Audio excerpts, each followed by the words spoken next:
Just 1 minute ago, an unprecedented clash unfolded between Prime Minister Keir Starmer and King Charles III. The battle for Britain's future is no longer a distant possibility. It's happening right now, and it's more explosive than anyone could have predicted. The stakes, nothing less than the future of the monarchy itself and the fate of a government on the edge of collapse. But what triggered this chaos? How did the monarchy, a symbol of tradition, become entangled in a brutal political war? And most importantly, will Starmer's career survive this catastrophic mistake? It all started with a move no one saw coming, and it has already sent shockwaves across the country. Less than an hour ago, Keir Starmer, leader of the Labour Party, crossed a line so dangerous, so politically charged, that it could spell the end of his career. In a private meeting that was supposed to be a mere formality, Starmer launched a devastating attack on none other than King Charles III. According to sources within the corridors of power, Starmer didn't just voice concern about the monarchy. He accused the king of undermining the very democratic principles that Britain was built on. Now, it's important to understand the gravity of what just happened. The British monarchy has always been a symbol of unity, of continuity. Even the slightest hint of political involvement by the royal family is considered taboo, a breach of a centuries-old tradition. But Starmer, in a moment of political fury, did something no leader has dared to do in the past 300 years. He didn't just criticise the monarchy, he directly confronted King Charles, accusing him of recklessness. The words were clear and the message was brutal. The monarchy has no place in British politics. What's even more shocking is that this didn't happen in a vacuum. The spark that ignited this controversy was the royal family's own unprecedented move. Just days ago, King Charles did something no monarch has done in modern times. He met privately with Nigel Farage and senior members of Reform UK at Windsor Castle. This wasn't a ceremonial handshake or a brief diplomatic courtesy. It was a closed-door 2-hour strategy session arranged personally by the King himself after he had read a position paper from Reform UK calling for constitutional reform. Sources within the palace are now confirming that King Charles was deeply concerned about the direction the current government was taking, and it's believed that the King expressed serious misgivings about the future of Britain under the Labour leadership. Royal insiders are reporting that during the meeting, Charles made an extraordinary comment. Perhaps it's time for fresh thinking in Westminster. A single sentence, but one that could change everything. This was the moment that set everything in motion. The royal meeting, although discreet, was an absolute bombshell. Within hours, the news leaked and the political fallout was immediate. Reform UK's membership surged by 400%. Donations flooded in and Nigel Farage emerged as the clear leader of this new movement, positioning himself as the saviour of traditional British values. And as the public began to rally behind this new force, something unprecedented happened. Keir Starmer made his move. In a fit of rage, reportedly in a secret cabinet session, Starmer exploded. Witnesses say the Prime Minister slammed his fist on the table, shouting that King Charles had betrayed his oath and accusing the monarch of interfering in British politics. But this wasn't just about anger, it was about something far more dangerous. Starmer's words could haunt him for years to come. He reportedly declared, "If Charles wants to play politics, I can play harder. The monarchy serves at the pleasure of Parliament, not the other way around." This comment, made behind closed doors, was the political equivalent of declaring war on the Crown itself. In that moment, Starmer had just crossed the ultimate red line in British politics. By morning, the media had picked up the story. The Times led with the headline, "PM's Royal Rage," while the Daily Mail screamed, "Starmer's War on the Crown." Even The Guardian weighed in, calling it the prelude, the Prime Minister's fatal gamble. This is where the story gets truly explosive. The public reaction was swift and it was brutal. Polls began to flood in, showing that 73% of Britain now believed Starmer had crossed a line by attacking the monarchy. Within 48 hours, Reform UK, a party that once had no seats, saw its membership explode, its fundraising skyrocket, and its support surge in key constituencies. It was as if the entire political landscape had shifted overnight. And the Labour Party? They were in freefall. Starmer's approval ratings plummeted as MPs within his own party began to express serious doubts about his leadership. But here's the kicker. Through it all, King Charles has said nothing, no public statement. The moment Starmer launched his attack on King Charles, the political landscape of Britain began to unravel. What was once a controlled, predictable political environment suddenly became a battlefield. Within hours of the Prime Minister's ill-fated words, the media machine went into overdrive. Headlines screamed of a political rift that could fracture not only the Labour Party, but the entire British political system. The term constitutional crisis began circulating, no longer a distant possibility, but a reality unfolding before the eyes of millions. As the press devoured every detail of Starmer's explosive comments, something extraordinary happened. A wave of public outrage surged across the country. Social media platforms, already a battleground for political discourse, erupted in fury. Defend the Crown trended worldwide as pro-monarchy demonstrators flooded Twitter and Facebook with messages of solidarity with King Charles. Videos of Starmer's confrontation with the monarchy were shared widely, with users demanding an apology or, more controversially, calling for his resignation. Polling agencies were quick to react, with the latest figures revealing a shocking shift in public opinion. According to Ipsos, 73% of British citizens believed that Starmer's attack on the monarchy was a step too far. It wasn't just the right-wing commentators who were enraged. The middle and working-class voters who had once supported Labour were now openly questioning their loyalty. Many were saying that Starmer had crossed a line that not even his harshest critics had dared to cross. Labour's internal chaos was equally catastrophic. The party, already struggling to keep a united front, was now in complete disarray. Senior Labour MPs, who had long been supportive of Starmer's leadership, began to privately voice their concerns. Several sources within the party confirmed that a group of Labour MPs had already started discussing succession planning, an unprecedented move for a sitting Prime Minister. A WhatsApp group named Damage Control was reportedly set up to strategise how they might limit the damage from Starmer's political suicide. It wasn't just the political strategists who were in panic mode. Cabinet ministers, who once viewed Starmer as their leader, were now openly questioning whether his actions had fatally damaged their credibility. The atmosphere in Downing Street was described as utterly toxic. Inside sources reveal that senior advisors were scrambling to mitigate the fallout. The chaos was so intense that Chief of Staff Sue Gray, once considered one of Starmer's most trusted allies, reportedly threatened to resign before being talked down by the Prime Minister's office. The cabinet itself was in disarray, with key figures like Deputy Prime Minister Angela Rayner, Transport Secretary Louise Hay, and Education Secretary Gillian Keegan, Secretary Bridget Phillipson, reportedly considering resigning over Starmer's handling of the crisis. It wasn't just Labour that was reeling. The Conservatives, despite their own internal fractures, were now on the defensive, finding themselves caught in the crossfire of this political drama. Senior figures within the Conservative Party were now publicly speculating about whether the Labour Party could recover from such a catastrophic misstep.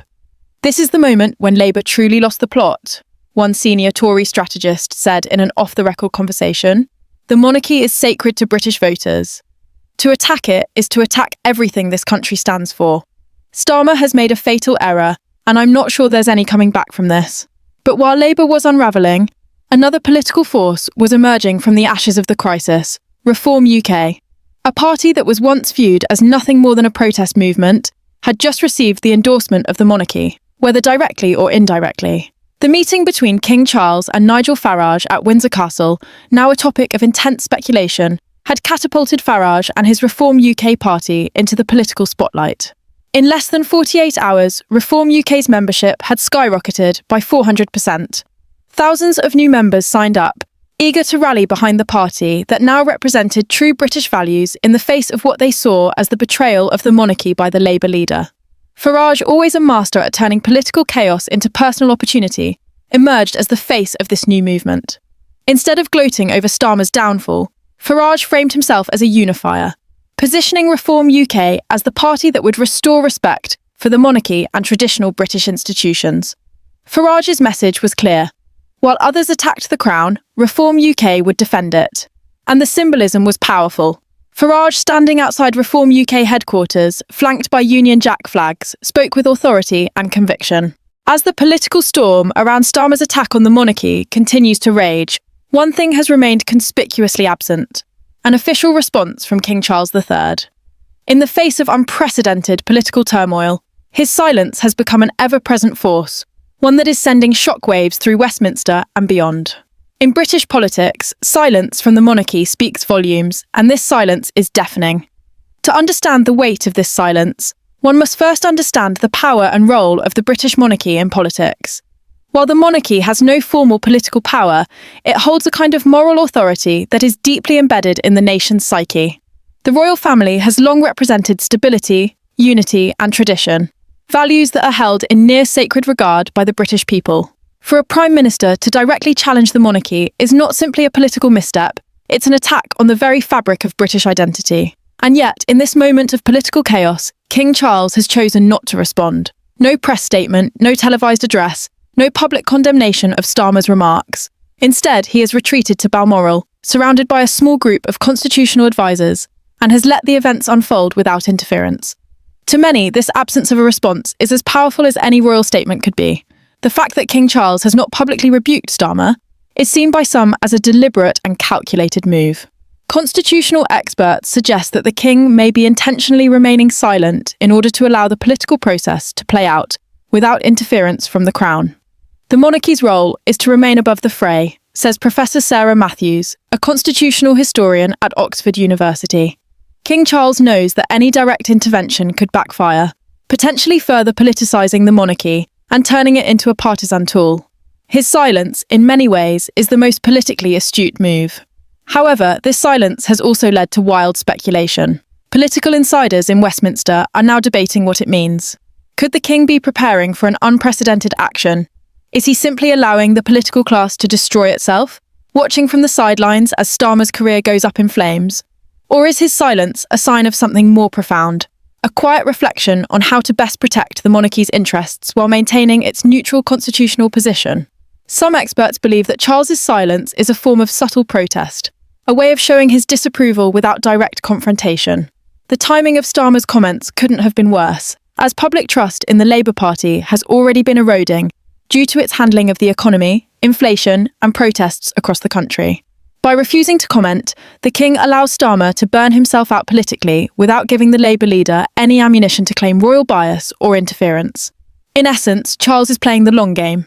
He's letting the political crisis play out, waiting for Starmer to make further mistakes that will doom his leadership once and for all. But not everyone views the king's silence in this strategic light.